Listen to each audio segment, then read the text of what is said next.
자, 여러분, 사랑이 충만한 곳에 살면 얼마나 좋겠습니까? 또 법이 없는 곳에 산다면 생각해 보셨습니까? 그 질서가 없는 무질서, 혼란. 참, 우리가 그 공기에 고마움을 못 느끼고 살듯이 숨을 못 쉬면 우리가 끝나는데 마찬가지 아니겠습니까? 우리는 하나하나 움직일 때마다 다 이 법의 원칙 속에서 살고 있는 거예요. 그 질서 속에서. 자, 그래서 법은 산소와 같다. 그렇게 말할 수도 있겠네요. 네, 그 산소를 마시면서 돈을 벌고 있는 남자, 우리 강석현 변호사와 함께하는 법대로 해라. 안녕하십니까. 형사 전문 변호사 강석현 변호사입니다. 네. 네, 오늘 소개해드릴 사연은 이제 그 음주 후에 87분이 지나 음주 단속에 걸린 사안입니다. 네, 오늘의 주인공 A 씨가 역시 있죠. A 씨는 절친한 친구의 어머님이 돌아가셨다는 소식을 듣고 장례식장에 이제 방문을 하게 됩니다. 네. 장례식장에 방문을 하다 보니 친구들도 있고 하다 보니 뭐 소주를 2잔, 3잔 정도 마셨죠. 그리고 이제 새벽 1시쯤에 본인이 몰고 온 차를 타고 한 4.7km 정도를 운행을 합니다. 그러다가 술 기운인지 잠 기운인지 결국 도로 중간에 이제 잠이 들어 버렸죠. 신호등에서. 네. 그래서 누군가의 신고로 이제 경찰이 출동을 하게 됐고 새벽 2시 27분, 그러니까 한 새벽 1시로부터 87분이 지난 시점에 음주 단속을 하게 됩니다. 당시 A 씨의 혈중 알코올 농도는 딱 면허 정지 수치인 0.03%가 나왔고요.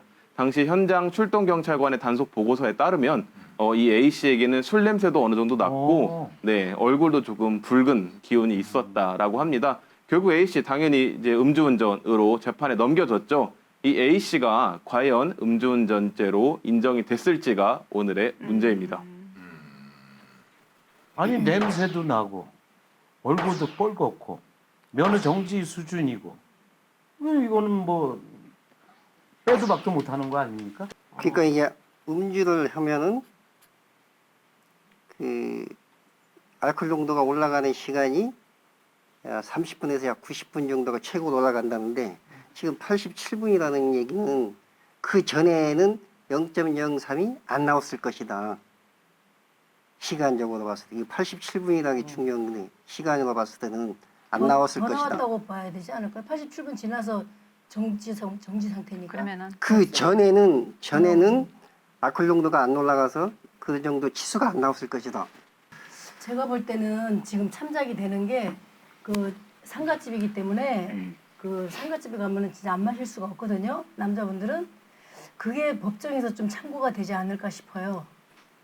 저 같은 경우는 그 음주죠. 음주. 왜냐하면은 측정했을 때 경찰관이 측정했을 때 현 시점이 중요한 거니까. 면허 정지가 나왔기 때문에 당연히 음주운전이죠. 진짜 음주운전을 저는 한 번도 안 해본 것 같아요. 네. 착한 사람. 네. 그래서 그 부분에 대해서는 정말 모르겠네요. 네, 우리 저 동미 씨는. 음주운전 단속이잖아요. 그러면은 그 제목대로 음주가 됐는 상태에서 운전을 했을 때 운전 단속에 걸린다고 저는 생각해요. 근데 스타트에서 87분 동안 그때는 경찰관하고 음수 측정을 안 했단 말이에요. 그러니까 87분 만에 또 그것도 자다가 이제 단속이 됐단 말이에요. 다른 사람 신고에 의해서. 그때도 운전을 했는 게 아니고 자다가 깨가지고 그 불었는데 그 알코올 농도가 올라갔단 말이에요.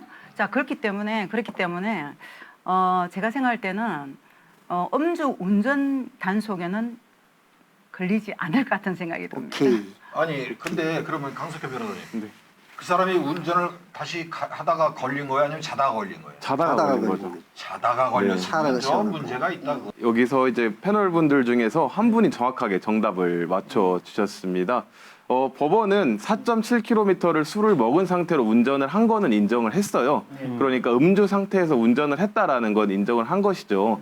근데 여기서 핵심은 87분에 있습니다. 우리가 일반적으로 술을 먹고 30분에서 90분 사이가 알코올 농도의 상승기로 보고 있습니다. 근데 단속됐을 때는 이미 87분이 지난 상태였다라는 거죠. 근데 그 상태에서 0.03이 나왔다라는 것은 알코올 농도 면허 정지 최저수치거든요. 그러니까 그 전에 운전을 했을 때는 0.03이 안 나왔을 것이다. 네, 그러니까 0.03 미만 상태에서 운전을 했으므로 음주운전이 아니다. 그러므로 무죄다라고 법원은 판단을 했습니다. 네. 한성훈 씨가 정확히 정확하게 정답을 맞춰주셨습니다. 오, 네. 이야. 음주운전을 얼마나 많이 해봤으면 그것도 다 알고 있어. 진짜 그러네.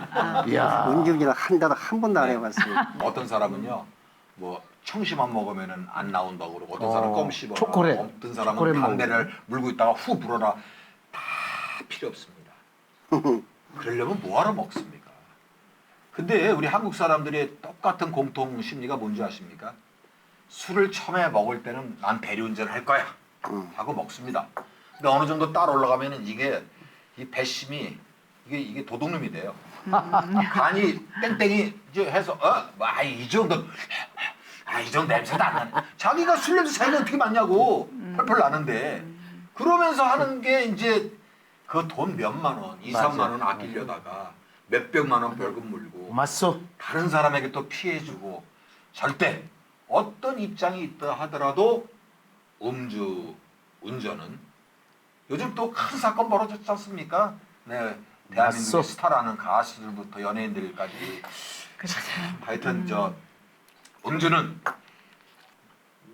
운전자. 자살이나 똑같습니다. 운전할 때 말입니다. 자, 지금까지 강석현 변호사와 함께하는 법대로 해라. 예.